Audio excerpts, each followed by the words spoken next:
The chandeliers of the Callaway Foundation ballroom gleamed like 1,000 frozen suns, spilling their golden light over Boston's wealthiest elite. Crystal flutes clanked, diamonds glittered at throats and wrists, and waiters glided silently through the sea of tuxedos and gowns. It was a night of power, a gathering where fortunes shifted on whispers and alliances were sealed with champagne. At the head of it all stood Richard Callaway, the man who had built his empire with an iron fist and an eye that saw opportunity where others saw ruin.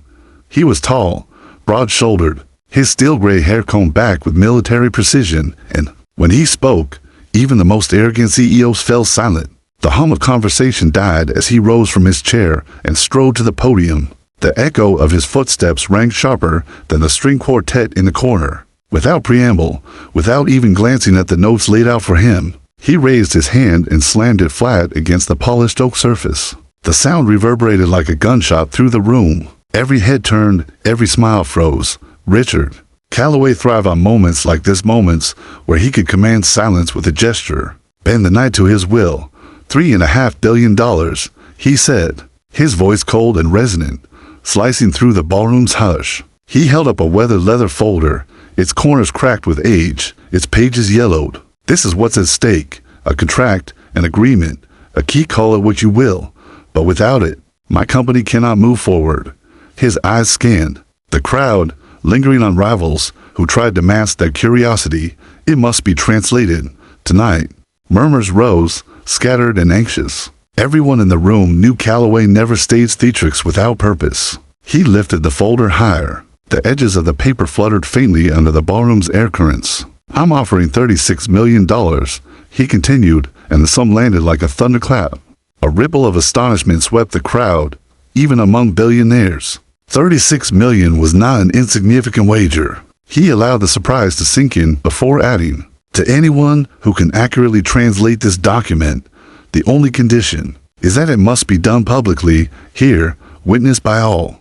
Gasps gave way to the feverish energy of possibility. Executives fumbled for their phones, some already whispering hurried instructions into them. Translators, scholars, even entire university departments would be summoned in minutes. Yet beneath the rush of excitement, a darker question hung in the air. What's the catch? Came a voice from the back. Victor Reynolds, Callaway's longtime adversary, sleek in his tailored black suit, his smirk edged with challenge. Richard smiled, a thin, predatory curl of the lips. The catch is simple. This document is written in an obscure German dialect. 3 professional translators highly regarded have already tried, and they failed. The room fell into an uneasy silence. If the best had failed, who could possibly succeed? At the far end of the ballroom, where the marble floor met the servants' hallway, Sarah Mitchell stood frozen. A spray bottle dangled, forgotten in her hand, its mist still clinging faintly to the orchid she had been tending. She wasn't meant to listen, wasn't meant to exist in the same air as these titans of industry. Her job was to be invisible, to glide in and out unnoticed, collecting empty glasses and refreshing flowers. But at the word's obscure German dialect, her breath caught. Her mind leapt instantly to Lily, 7 years old, honey blonde curls tumbling into her eyes. A child who had once charmed an elderly neighbor by reciting fairy tales in French, and then stunned a graduate student by debating in flawless Mandarin. Lily had learned languages as if they were songs, slipping into them without effort. Her mind a river that refused to be contained. She had been speaking in multiple tongues since she was 3, and among them German. Not just standard German, but dialects Sarah had never even heard until Lily picked them up from the pages of discarded library books. $30-6 million. The figure struck Sarah like a physical force. It was more money than she could comprehend, more than she could ever dream of earning in 1,000 lifetimes of scrubbing floors and emptying waste baskets. With it, she could buy Lily's security, freedom, a future unchained from their tiny one-bedroom apartment where Sarah slept on a pull-out couch and prayed the landlord wouldn't raise the rent again. Her fingers tightened around the spray bottle, knuckles whitening. To step forward, to reveal Lily's gift, would mean attention, scrutiny, perhaps even danger. She had spent years protecting her daughter from the world's hunger for prodigies, from scientists and strangers who would want to dissect the wonder out of her. But here, tonight, she felt the tide shifting. The crowd buzzed louder, voices layering over each other as names of scholars were tossed into the air. Calloway stood unmoved, his sharp eyes gleaming with the cruel amusement of a man who enjoyed dangling impossible prizes before desperate hands. And Sarah, heart hammering against her ribs, realized she was holding the key to everything while no one in that glittering room knew the truth. As the last echoes of Calloway's announcement faded beneath the chandeliers, Sarah whispered under her breath, so faint only she could hear, "Lily, maybe it's time." The orchestra struck a note to cover the tension, but the air had already shifted. The challenge had been set, and in the quiet heart of a maid, a decision was beginning to take shape, one that would change their lives forever. Under the pale glow of Boston's winter moon, Sarah Mitchell walked home from the Calloway Foundation, with her thoughts racing faster than her feet could carry her. The ballroom's echoes still rang in her ears, the billionaire's booming voice, the crowd's hungry whispers, the sharp slam of his hand against the podium. $36 million. The number was too large, too unreal, and yet it kept repeating in her mind like a chant, refusing to let her rest. Her hands trembled as she fumbled for her apartment keys, the old brass lock stiff from years of neglect. When she pushed the door open, the small, cramped space that greeted her felt even smaller than usual. Inside, Lily was curled up on the floor with Mrs. Jenkins, their elderly neighbor who often watched her. Books surrounded them, pages splayed wide, German words scribbled in margins with Lily's uneven but confident handwriting. She looked up with a bright smile, her eyes wide with the kind of innocent joy that could melt the hardest heart. "Mommy," she chirped, leaping into Sarah's arms. Sarah held her daughter close, inhaling the faint scent of crayons and old paper in her hair, the weight of her choice pressing heavier by the second. Mrs. Jenkins tilted her head, her wrinkled hands wrapped around a mug of tea. "You look pale, Sarah. What's happened?" Sarah set Lily down and tried to smile, but her lips faltered. She told them everything: the billionaire's challenge, the failed translators, the promise of unimaginable money. Her voice shook when she said the words. "I thought of Lily. She could do it, Evelyn. I know she could." The old woman's eyes narrowed with worry. "Child, you've worked so hard to protect her. You've kept her brilliance hidden because you know what the world does to children like her. Are you sure you're ready to throw her into the fire?" Sarah's throat tightened. She looked at Lily, who was already flipping through another book, mouthing German phrases as if they were lullabies. Her little finger traced across the words like a conductor guiding an orchestra. The girl didn't notice the weight of the world pressing down on her mother. She was just being herself, hungry to learn, eager to explore, oblivious to the danger that brilliance could bring. Sarah sank into the worn couch, her body aching from the night's work. "I've been so careful," she whispered, "but this isn't just about hiding anymore. 36 million would mean safety, a home where she could be herself without fear, a life where I don't collapse from working 3 jobs. Evelyn, maybe this is the way out." Before Mrs. Jenkins could answer, Lily looked up. "Mommy," she said softly, "why are you crying?" Her small hands reached for Sarah's cheeks. "Do you want me to help?" The question pierced Sarah's heart. Her daughter wasn't afraid, she was offering. Sarah hugged her tightly, feeling the warmth of those little arms and wondering how much longer she could keep the world from finding out what Lily truly was. The next morning arrived quickly. Snow fell in soft sheets, muffling the city in white silence. Sarah dressed Lily in her warmest coat, braiding her curls neatly, her hands shaking with every twist of hair. She wanted her daughter to look strong, not fragile. She wanted the world to see what she already knew, that Lily was extraordinary. At precisely 8:45 a.m., Sarah and Lily stood at the towering gates of the Calloway Foundation. Cameras were already lining the steps, reporters murmuring, their breath clouding in the freezing air. Executives in long coats marched past, giving curious glances at the maid, who dared walk up the marble steps with a child in tow. Sarah felt their judgment like daggers. She clutched Lily's hand tighter, her heart beating in painful rhythm. Sophia Lang was waiting at the top, sharp as ever in her crimson suit, her eyes like polished glass. She looked down at them with a curl of disdain. "You're early," she said coolly, as though punctuality were a crime. Her gaze swept over Lily, lingering with disbelief. "This is your translator, a child?" Lily met her stare without flinching. "I'm 7, she said simply, her voice steady. A ripple of laughter spread among the gathered crowd, cruel and dismissive. Sarah's face burned, but Lily's hand in hers was steady, firm. The girl was not afraid. Sophia smirked and gestured toward the massive double doors. "Very well. Mr. Calloway will enjoy this performance, but when it fails, Ms. Mitchell, I hope you're ready to face the embarrassment you've brought upon yourself. Inside, the ballroom was even more imposing in the daylight. Chandeliers glimmered, cameras flashed, and the air was thick with the scent of wealth and expectation. Richard Calloway stood at the podium once more, his steel gray eyes fixed on the maid and her daughter as though they were insects daring to step into his domain. He raised the folder again, the infamous German document, his lips twisting into a smile that was more of a weapon than a welcome. Ladies and gentlemen, he declared, his voice echoing, it seems we have an unlikely contestant. A maid's child, 7 years old. The room erupted with laughter, a sound that cut Sarah like knives. But Lily didn't flinch. She stepped forward, her small frame dwarfed by the grandeur around her. Her gaze fixed on the folder in Calloway's hands, and in that moment, the air shifted. The laughter faltered. The girl's calmness unsettled them. Something electric hung. In the silence, a sense that the impossible might not be impossible after all. Richard Calloway lowered the folder toward her slowly, his smile fading into something darker, more calculating. Very well, he said, almost a whisper. Show us what you can do.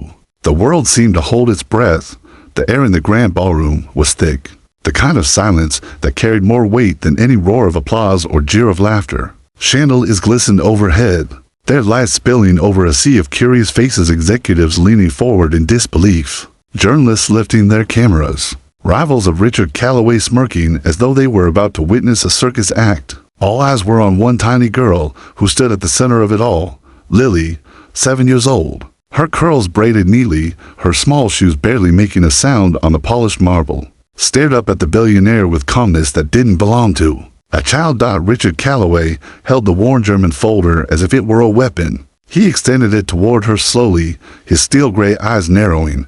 $36 million, he said, his voice dripping with mockery. Do you know what that means, little girl? Lily tilted her head, her eyes steady. It means a lot. People don't believe I can do this, she said softly. But her words carried through the room with surprising clarity. The crowd's laughter, which had been bubbling beneath the surface, faltered. Sarah, standing just behind her daughter, could feel her knees weaken. Every instinct screamed to snatch Lily back, to shield her from the wolves waiting to devour her innocence. But she also saw something in Lily's posture and unshakable composure. The same quiet fire she had carried since she first spoke her first words in multiple tongues. At 3 years old, Richard's lips twitched into a thin smile, but there was no warmth in it. He placed the folder in Lily's hands. The paper crackled under her tiny fingers. Then begin, he commanded. The ballroom fell into an expectant hush. Lily opened the folder. Lines of ink, faded but legible, sprawled across the page in an archaic German dialect so rare that even scholars had to wrestle with it. The child traced her finger across the opening sentence, her lips moving silently. Sarah's breath caught. What if she froze? What if the pressure broke her? Then Lily lifted her head, her small voice steady, and began to speak, not in English, not even in standard German, but in the exact dialect written on the page. Her pronunciation so flawless it sent a shiver through the room. Vertragswischen den Husern Calloway in Hoffenberg, she read, her tone precise, her rhythm effortless. Gasps rippled through the crowd.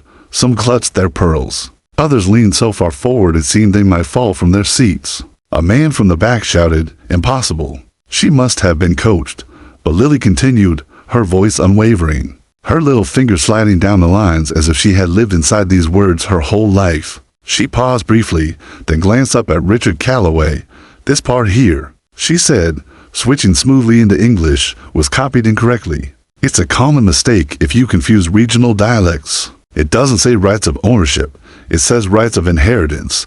There's a difference. The ballroom erupted. 100 voices rose at once, some in outrage, some in disbelief, some in awe. Victor Reynolds, Calloway's rival, shot up from his chair, his smirk widening into a predator's grin. Well, he said loudly, his voice cutting through the chaos. Seems the child knows more than your experts, Richard. Perhaps your empire rests on shaky ground. Calloway's jaw tightened. For the first time, his confidence cracked. He leaned forward, his gaze boring into Lily as though trying to pierce her composure. Where did you learn this? He demanded. Lily blinked up at him, calm as ever. Books. She replied simply. Lots of books. Sarah felt tears sting her eyes. Pride swelled in her chest, battling against terror. Every word her daughter spoke was a miracle, but with each passing moment, the stakes grew sharper. The executives weren't just astonished, they were calculating. She saw it in their eyes, the gears of greed turning, the recognition that this little girl wasn't just talented, she was something beyond their comprehension. The room began to shift. The air electric was something dangerous. The laughter was gone now. In its place was hunger. Sophia Lang, arms crossed tightly against her crimson suit, sneered through clenched teeth. This is a trick, she hissed. No child could do this. But the truth was undeniable. Lily turned another page, her voice ringing clear, correcting even the smallest errors in phrasing, explaining nuances that had baffled professionals. The deeper she read, the heavier the atmosphere became, for hidden in those yellowed pages wasn't just an old contract, it was a secret.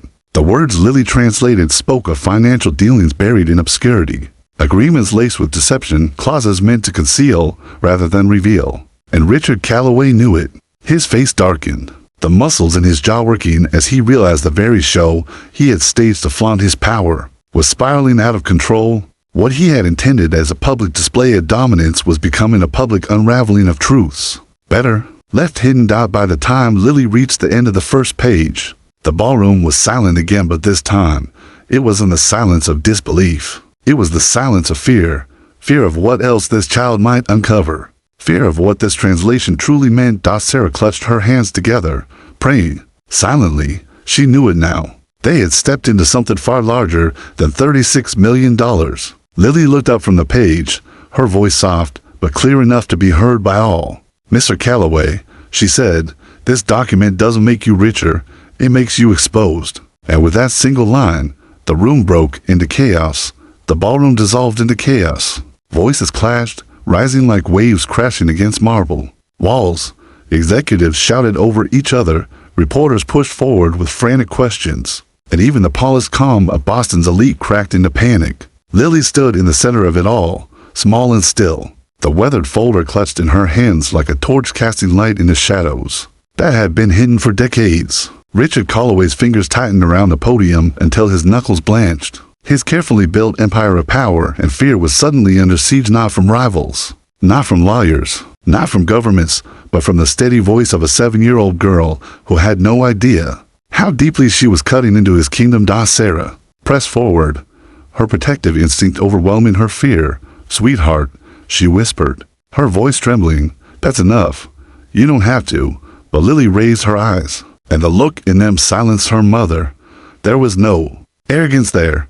No childish mischief, just clarity. It's not finished, Mommy, she said softly. The words froze Sarah in place. Victor Reynolds rose from his seat, his laughter carrying across the ballroom like oil poured on fire, exposed. He bellowed, his voice dripping with satisfaction. Richard, you made a fool of yourself. You put $36 million on the line, and instead you handed us the evidence of your own corruption. A hush fell again, sharper this time, dangerous. Reporters' pens scratched furiously. Cameras whirred, and Sarah's heart stopped. This wasn't just a test anymore, it was becoming a trial. Calloway's steel gray eyes locked on Lily, narrowing into slits. He stepped forward, his shadow stretching across the marble floor until it loomed over her small frame. Child, he said, his voice low and venomous, you don't know what you're reading. You don't understand the weight of these words.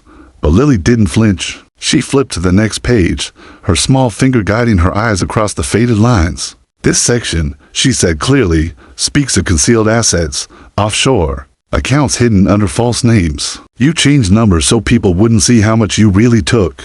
Gasps tore through the room. One woman dropped her glass, the sharp crack of it shattering against marble echoing like a gunshot. Sophia Lang surged forward, her heels clicking like daggers. Enough, she barked, her voice icy, her red suit blazing under the chandelier's light. This spectacle has gone on long enough. Mr. Calloway's generosity has been insulted. Remove them. She gestured to the guards near the doors, who shifted uneasily, caught between duty and disbelief. Sarah's heart thundered. She wrapped her arms around Lily, pulling her close, her mind screaming that she had made a terrible mistake. But before she could move, Lily pulled away gently, her gaze never leaving the page. This part is important. Lily said. It explains why the contract was hidden. It wasn't meant to be translated. It was meant to stay buried. Because if people saw it, they'd know everything. The words rolled through the ballroom like thunder. Victor Reynolds stepped forward, seizing the moment with predatory glee. You hear her, don't you? He shouted to the crowd. The great Richard Calloway, undone not by governments or competitors but by his own arrogance, his need for theatrics, his smirk widened. Tell me, Richard, will you pay the $36 million now? Or will you try to silence a child in front of the entire city? The crowd erupted again. Some chanting for justice, others murmuring in panic. Phones buzzed with live streams, reporters broadcast every word, and somewhere in the chaos, Sarah realized that the story had already escaped the walls of this ballroom. The world outside was watching. Calloway's face was a mask of rage barely held in check. For the first time in decades, his control was slipping, and he knew it. His voice dropped to a growl that carried through the room like a threat. Little girl, he said, his words dripping with menace. You don't understand the enemies you make when you speak truths not meant for you. Lily closed the folder gently, her small hands steady. She looked up at him, her voice calm but powerful. If words weren't meant to be read, then they shouldn't have been written. The simplicity of it struck like a hammer. The crowd stilled, some stunned, some trembling. Sarah felt the blood drain from her face. She wanted to scream, to grab her daughter and run, but her legs wouldn't move. Around them, the walls of wealth and power were crumbling, and she knew there was no way back to anonymity. Richard Calloway straightened, his jaw tight, his cold eyes calculating. In that instant, Sarah saw the truth. He wasn't just thinking about $36 million anymore. He was deciding whether to destroy them completely. The orchestra in the corner sat frozen, bows hovering above strings, as though even music dared not intrude. The maid's daughter had thrown open the door that could never be closed again. And Richard Calloway, the man who once commanded fear with a glance, was no longer in control. The ballroom had become a storm, a living battlefield of voices and ambition. Executives jostled in their seats, reporters stood on tiptoe with recorders raised, and the guards at the doors shifted restlessly as though they no longer knew whose orders to obey. The chandeliers above glittered coldly, casting fractured light across the chaos. At the center of it all stood Lily, her small frame surrounded by giants, her calmness more unnerving than the fury that buzzed through the air. Victor Reynolds, ever the opportunist, raised his voice above the uproar. Do you all understand what just happened? His words cut through the din. This girl has exposed the fraud behind Calloway's empire, his billions built on deception, on lies buried in contracts. Like this one, he jabbed a finger toward Richard Calloway, his smirk widening with each syllable. This isn't just about translation. This is about truth, and truth cannot be silenced. The crowd roared, some in agreement, others in disbelief. For the first time, the elite of Boston were turning on one of their own. Calloway's eyes burned with a fury so cold it seemed to drain the air of warmth. He rose from behind the podium, every step deliberate, his polished shoes echoing across the marble floor. The room stilled, a collective breath drawn. Enough, he growled. You think a child's words will undo me? You think $36 million means anything compared to the power I hold? He swept his gaze over the crowd, daring them to meet it. You forget who built the city's wealth. You forget who decides which of you succeed and which of you fall. The silence that followed was suffocating, the kind of silence that preceded either surrender or rebellion. And then, into that silence, Lily's voice rang out, soft but clear. If you were really powerful, you wouldn't be afraid of me. Gasps erupted, the words hanging in the air like a blade. Sarah's heart clenched. She wanted to grab her daughter, to run, to disappear into the snow outside. But the cameras flashing around them made it clear there was no hiding anymore. The world was watching. Sophia Lang stepped forward, her face taut with fury. This is a circus, she hissed. Mr. Calloway, you owe them nothing. This child has humiliated you in front of your peers, and this, she gestured sharply at the guards. Remove them now.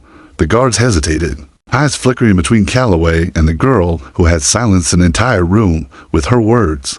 They were not used to defying orders, but something about Lily's presence held them frozen. Victor Reynolds seized the pause, stepping closer to Lily and Sarah. You are not alone, he declared, his voice rising. If Calloway thinks he can bury this, he'll have to bury us all with it. For one, will not stand silent while the maid's daughter shows us the truth. The crowd shifted, murmurs swelling into chants disjointed at first, but growing louder. Honor the promise. Honor the promise. The chant thundered through the hall, shaking the chandeliers, rattling the foundations of the empire Richard Calloway had built. Richard's face darkened, every muscle in his jaw working as he stared at Lily. Sarah could see the calculation behind his eyes, the realization that his control was slipping, that he could not silence this moment without consequence. And yet, she also saw something darker, the thought that if he could not control them, he might destroy them. Lily closed the folder gently, her small hands steady. She looked up at Calloway, her voice unwavering. You promised $36 million. You said it in front of everyone. If words matter, then promises matter too. For the first time in his life, Richard Calloway faltered. His empire of iron and steel, built on contracts and intimidation, was suddenly caught in the fragile honesty of a child's demand. Reporters surged forward, cameras flashing, microphones thrust into the air. Mr. Calloway, will you pay? One shouted. Will you honor your word? Another demanded. The billionaire's gaze swept the crowd, and for the briefest moment, fear flickered across his eyes. He turned back to the little girl who had exposed him, his lips curling into something between a snarl and a smile. You want your $36 million? He asked, his voice low, dangerous. You may find that money can buy many things but not protection. The threat was clear. Sarah's stomach dropped. She pulled Lily close, her heart pounding like a drum in her chest. $36 million suddenly felt like a curse, not a blessing. And then, Victor Reynolds raised his phone, holding it high so everyone could see the screen. It's live, he said triumphantly. The entire world is watching this right now. Every word, every promise, every threat. So go ahead, Richard, tell them again that you won't honor your word. The room exploded in shouts, the chant rising again. Honor the promise, honor the promise. Richard Calloway stood frozen, his empire trembling around him, his power slipping through his fingers like sand. The maid's daughter had not only translated his secret, she had turned his own promise into a chain binding him before the eyes of the world. And in that moment, Sarah realized the truth. They were no longer just fighting for $36 million. They were fighting for survival. The ballroom had transformed into a crucible, heat and pressure building until the chandeliers themselves seemed to tremble. Shouts thundered against the walls, the chant, honor the promise, beating like war drums. Sarah stood rooted to the marble floor, her arms wrapped tightly around Lily, every instinct screaming to flee, but the exits were blocked by Calloway's guards. The world was watching, cameras flashing like lightning, but that knowledge gave little comfort. Public eyes could protect them for only so long. Richard Calloway's face had gone pale beneath the fury, the mask of absolute control cracking. With each heartbeat, his empire had been built on intimidation, on contracts no one dared challenge, on the belief that he was untouchable. But now his power had been dragged into the light by the steady voice of a child. His hands curled into fists, veins throbbing along his temples. You think the world loves truth? He roared, his voice reverberating off the vaulted ceiling. The world loves power. And he slammed his hand on the podium again, in power. The words didn't land the way they once might have. Instead of silence, they drew jeers. Executives who had once fawned over him now whispered with unease. Rivals like Victor Reynolds smirked openly, ready to sink their teeth into the cracks in Calloway's armor. Even the guards looked uncertain, their eyes darting between the billionaire and the girl who had unmasked him. Sophia Lang strode forward, her heels clicking like the rhythm of a countdown. Her voice cut through the chaos, sharp and cold. Enough of this theater. Mr. Calloway owes no one a spectacle. Guards, escort the maid and her child out immediately. The guards moved, slow but deliberate. Sarah's chest seized as she clutched Lily closer. She could feel her daughter's small heartbeat against her own, steady, impossibly calm. Don't be afraid, Mommy, Lily whispered, as though she were the one comforting her mother. Sarah turned, ready to run, but the guards were closing in from both sides. Before they could touch her, Victor Reynolds stepped forward, his phone still held high. Careful, he warned, his grin venomous. The entire world is watching this live stream. If you so much as touch them, Richard, you'll bury yourself, assaulting a child. Breaking your promise, your empire will collapse before sunrise. The crowd erupted, phones lifted, every angle capturing the standoff. The chant returned, louder, now, echoing like the heartbeat of justice. Honor the promise. Honor the promise. Richard Calloway's chest rose and fell with barely contained rage. His eyes darted to Lily, and Sarah saw something in them that chilled her to the bone, not just fury, but fear. Fear of what this girl represented. Fear of the secrets she might yet reveal. And then Lily, still clutching the folder, raised her voice once more. "Mr. Calloway," she said, her words calm, but carrying weight far beyond her years. "The truth doesn't disappear when you silence people. It just waits until someone else speaks it." The line struck the crowd like a lightning bolt. Some gasped, others cheered, but no one could look away. Richard staggered back a step, as if the child's words had physically struck him. For the first time, he looked old, not invincible, not untouchable, but vulnerable. His empire wasn't collapsing from external attack, it was crumbling from within, undone by his own arrogance. Sarah realized with a jolt that they were past the point of money. $36 million didn't matter anymore. What mattered was survival. Calloway might be forced to pay, but she knew in her bones he wouldn't stop there. He would come for them later. In the shadows, when the cameras were gone, the reporters pressed closer, shouting questions. "Mr. Calloway, will you honor your promise? Will you pay the $36 million? Are you admitting fraud?"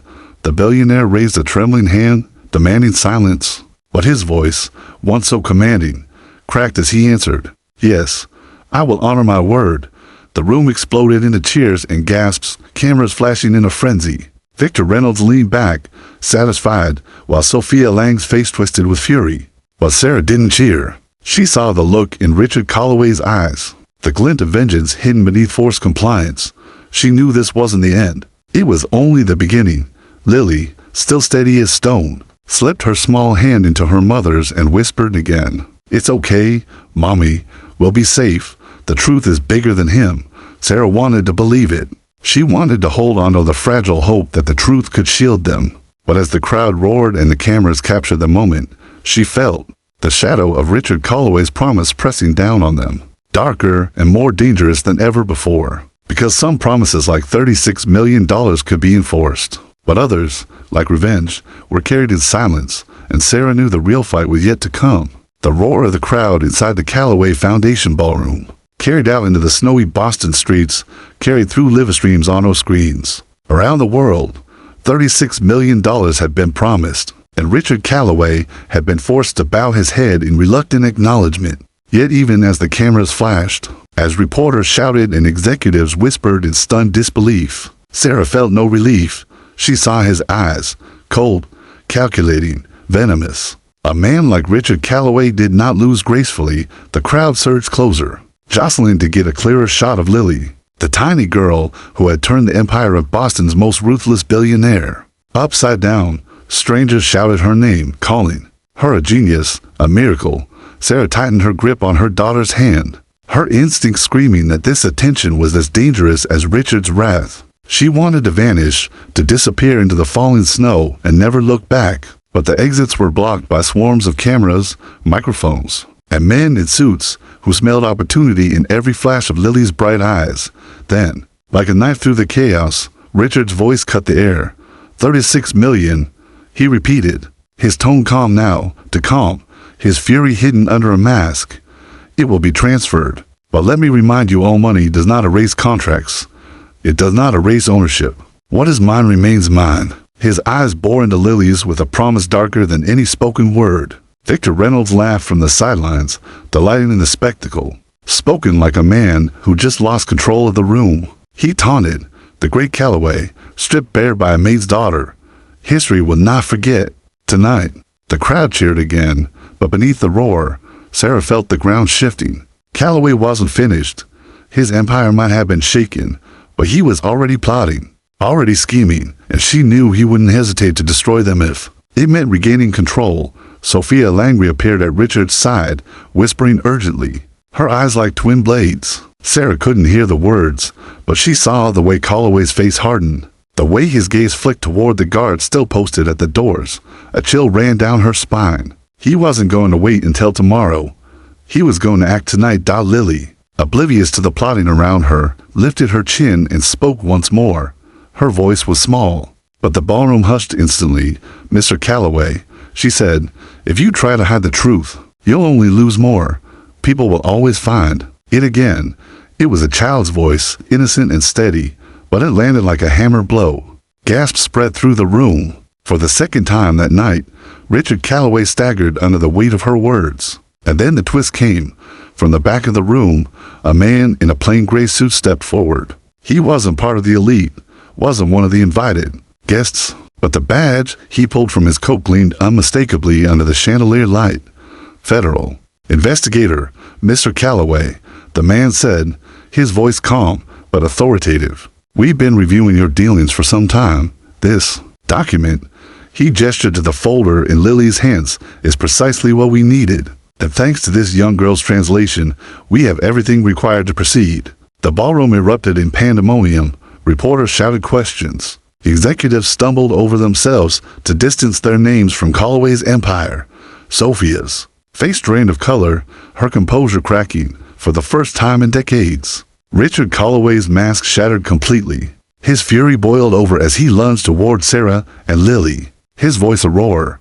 "You ruined me. Do you know what you've done?" Guards rushed forward, but so did Reynolds and half the crowd, holding their phones high. Recording every second. Sarah pulled Lily back, shielding her with her own body. Her heart raced. But Lily did not flinch. The girl looked straight at the billionaire who had ruled over the city like a king and said, with heartbreaking simplicity, "It's not me who ruined you. It's your lies."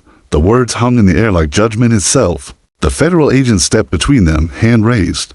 "Richard Calloway, you're under investigation. Step back." The guards hesitated only a moment before lowering their arms. The tide had shifted. Even loyalty could not withstand the flood of truth.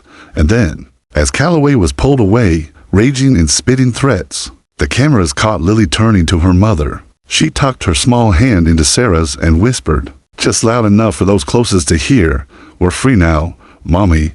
Sarah sank to her knees, clutching her daughter in the middle of the storm, tears streaming down her cheeks. She knew life would never be the same. The 36 million might come, the apartment might be left behind, but those things no longer mattered. What mattered was that her daughter had faced down the most powerful man in the city and emerged unbroken.